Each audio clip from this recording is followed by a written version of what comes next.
Viking, north at 0. Southerly 5 to 7, occasionally gale 8 later. We all like to know if we'll need our umbrellas, but at sea the weather forecast becomes a much more serious matter. Easterly 7 to severe gale 9. So what if, for any reason, it wasn't there? Pete Waddle, known as Stokey, is a sailor who teaches techniques for reading the signs that nature provides. When we're out there, if it all packs up, it's very important to be able to rely on oneself. I've been at sea for nearly 40 years now. In those days, we navigate with the stars, and still do, and I still teach how to navigate with the stars, which not only is romantic, but it also brings you back to the environment that you're actually in. One of the simplest things would be obviously the North Star, and the easiest way to find the North Star is with the plough. The two end stars on the plough, Doobie and Murak, actually point to the North Star. If you know how high it is in the sky, you can work out your latitude quite easily.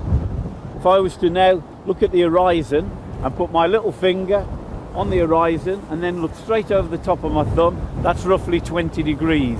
Well, we know on the Isle of Wight we're about 51 degrees north. All I would have to do is put two hands on top of one another, which would be 40, 60, and by measuring that angle, I would know my latitude. The weather doesn't always do what you think it's going to do.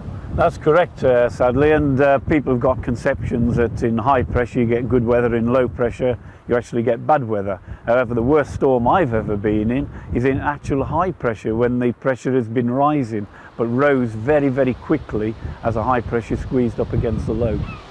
The waves are quite strong now at the moment, and the wind's strong. What we're actually seeing is the wind-driven waves. So we see a lot bigger waves coming from another direction. We know that the weather's going to get worse, and from which direction. Stokey's methods are based on science, but folklore provides some forecasting methods which, while well known, are perhaps less reliable. Cows are said to lie down if there's rain on the way. But is it true? If they're all lying the same way, or most of them are lying the same way, close to a hedge, then it will rain, and it'll rain within a few hours.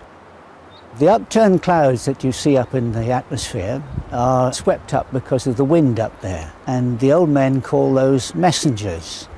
It'll rain in 3 days or 24 hours. According to folklore, there are more clues all around.